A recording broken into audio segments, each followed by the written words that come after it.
বাংলাদেশের সংখ্যালঘু নির্যাতনের ইস্যুতে কিছুদিন ধরে উত্তপ্ত দুই দেশের পরিস্থিতি।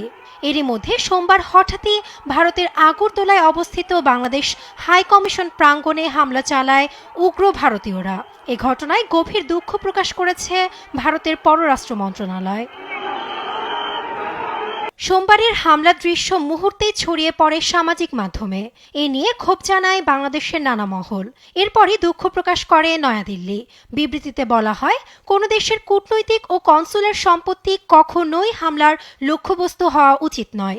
সেই সঙ্গে নয়াদিল্লিতে অবস্থিত বাংলাদেশের সব হাইকমিশন অফিসে নিরাপত্তা জোরদারের আশ্বাস দিয়েছে দেশটি। এই নেককারজনক হামলার ঘটনায় নিন্দা জানিয়েছে বাংলাদেশ পররাষ্ট্র মন্ত্রণালয়।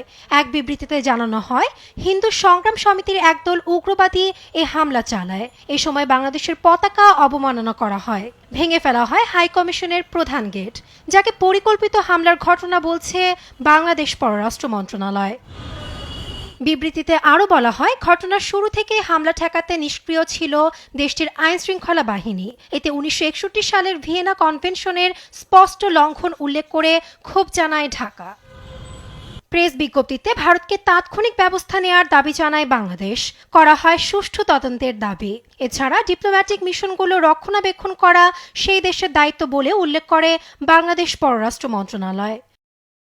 এর আগে 28 নভেম্বর কলকাতায় একই ধরনের হামলা চালায় উগ্রবাদীরা।